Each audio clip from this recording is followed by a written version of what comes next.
ഇറാന് മുന്നിൽ അമേരിക്ക ഒരു പുതിയ ആണവ കരാർ നിർദ്ദേശം അവതരിപ്പിച്ചെങ്കിലും ഇറാൻ അത് നിരസിക്കുകയാണ് ചെയ്തത്. ഇത്തരത്തിലാണ് പുതിയ റിപ്പോർട്ടുകൾ സൂചിപ്പിക്കുന്നത്. അമേരിക്ക മുന്നോട്ട് വെച്ച ആണവ നയം തങ്ങളുടെ താൽപ്പര്യങ്ങൾ നിറവേറ്റുന്നില്ല എന്ന് ചൂണ്ടിക്കാട്ടിയാണ് ഇറാൻ അമേരിക്കയുടെ പുതിയ ആണവ നയം തള്ളിയിരിക്കുന്നത്. യുറേനിയം സമ്പുഷ്ടീകരണം തുടരണമെന്നാണ് ഇറാന്റെ ആവശ്യം. എന്നാൽ അമേരിക്ക അത് നിർത്തണമെന്ന് ആവശ്യപ്പെടുകയാണ് ചെയ്യുന്നത്. ഇങ്ങനെ ഇരു രാജ്യങ്ങളും തങ്ങളുടെ നിലപാടുകളിൽ ഉറച്ചു നിൽക്കുന്നതിനെ തുടർന്ന് ആണവ കരാറിനുള്ള ചർച്ച എങ്ങുമെത്താതെ പാതി വഴിയിൽ തന്നെ നിൽക്കുകയാണ്. ആണവ കരാറിനായുള്ള പുതിയ ഓഫർ ഇറാനുമായി പങ്കുവച്ചിട്ടുണ്ടെന്ന് അമേരിക്ക പറയുകയും അത് ഇറാൻ സ്ഥിരീകരിക്കുകയും ചെയ്തിരുന്നു.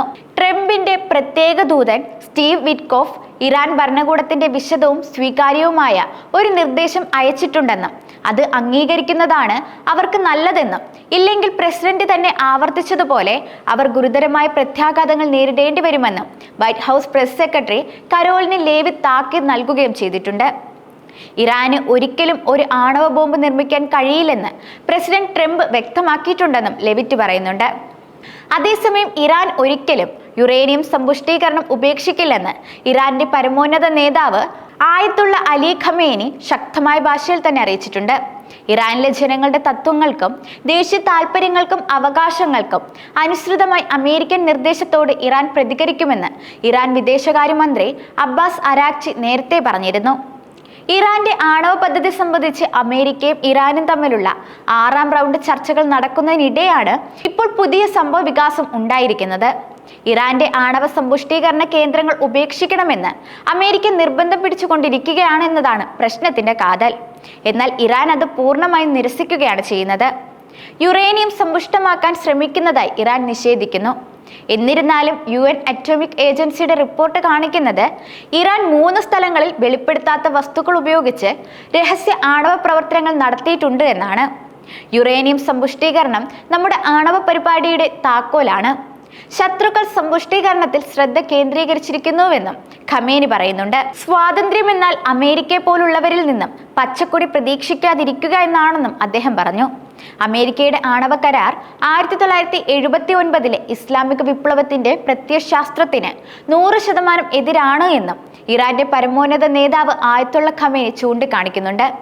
എന്നാൽ ഭീകരതയും ആയുധ വ്യാപനത്തെയും പിന്തുണയ്ക്കുന്നതിനാൽ ഇറാന്റെ സെൻട്രൽ ബാങ്കും ദേശീയ എണ്ണ കമ്പനിയും ഉൾപ്പെടെ ഇറാന്റെ സമ്പദ് വ്യവസ്ഥയ്ക്ക് നിർണായകമായി ഡസൻ കണക്കിന് സ്ഥാപനങ്ങളെ 2018 മുതൽ കരിമ്പട്ടികയിൽ ഉൾപ്പെടുത്തിയിട്ടുണ്ട് എന്നാണ് അമേരിക്കയുടെ വാദം. അമേരിക്കയുമായുള്ള ഇറാന്റെ ആണവ കരാർ ചർച്ചകൾ പരാജയപ്പെട്ടാൽ ഉടൻ തന്നെ ആക്രമിക്കാൻ ഇസ്രയേൽ ഒരുങ്ങുകയാണെന്ന സൂചനകൾ പുറത്ത്. ഇത് മനസ്സിലാക്കിയാണ് അമേരിക്കൻ പ്രസിഡന്റ് ട്രംപ് ഭീഷണികൾ ഉയർത്തുന്നത്. ഇറാൻ തങ്ങളുടെ ആണവ പദ്ധതിക്കായുള്ള US നിർദ്ദേശത്തിൽ വേഗത്തിൽ നീങ്ങേണ്ടതുണ്ടെന്നും അല്ലെങ്കിൽ എന്തെങ്കിലും മോശം സംഭവിക്കാൻ പോകുന്നുവെന്നും ട്രംപ് വിശദീകരിച്ചിരുന്നു. ഈ ഭീഷണിക്ക് പിന്നിൽ ഇസ്രയേലിന്റെ മനസ്സറിയാവുന്നത് കൊണ്ട് കൂടിയാണെന്നാണ് വിലയിരുത്തൽ. നേരത്തെ ട്രംപ് കള്ളം പറയുകയാണെന്ന് ഇറാന്റെ പരമോന്നത നേതാവ് ആയത്തുള്ള അലി ഖമേനി പറഞ്ഞിരുന്നു. എന്നാൽ മധ്യപൂർവേഷ്യയിൽ സമാധാനം വേണമെന്നാണ് തന്റെ ആഗ്രഹമെന്ന് ഗൾഫ് മേഖലയിൽ നടത്തിയ പര്യടനത്തിൽ ട്രംപ് പറഞ്ഞിരുന്നു. എന്നാൽ ട്രംപ് കള്ളമാണ് പറയുന്നത്. ഗാസയിലെ കുട്ടികളുടെ തലയിൽ വീഴ്ത്താൻ ഇസ്രയേലിന് 10 ടൺ ബോംബാണ് US നൽകിയത് എന്നായിരുന്നു ഖമേനി പറഞ്ഞത്. കൂടാതെ സംഘർഷത്തിന് ഉടനൊന്നും അയവുണ്ടാകില്ല എന്നും വ്യക്തമാക്കി. ആണവ പദ്ധതി വിഷയത്തിൽ USന്റെ നിർദ്ദേശത്തിൽ ഇറാൻ പെട്ടെന്ന് തീരുമാനം എടുക്കണമെന്നും ഇല്ലെങ്കിൽ എന്തെങ്കിലും മോശമായത് സംഭവിക്കുമെന്നും ട്രംപ് പറഞ്ഞിരുന്നു. മറുപടി പോലും അർഹിക്കാത്ത പരാമർശമെന്നായിരുന്നു ഇതിനോട് ഖമേനിയുടെ മറുപടി. ഇത് ട്രംപിന് തന്നെയും അമേരിക്കൻ ജനതയ്ക്കും നാണക്കേടാണെന്നും അദ്ദേഹം പറഞ്ഞു. ഇസ്രയേലിനെ അതിമാരകമായ ക്യാൻസർ ട്യൂമർ എന്നും അദ്ദേഹം വിശേഷിപ്പിച്ചിരുന്നു. ഭീഷണിപ്പെടുത്തൽ തുടർന്നുകൊണ്ടാണ് ട്രംപ് സമാധാനത്തെക്കുറിച്ച് പറയുന്നതെന്ന് ഇറാൻ പ്രസിഡന്റ് പറയുന്നത്.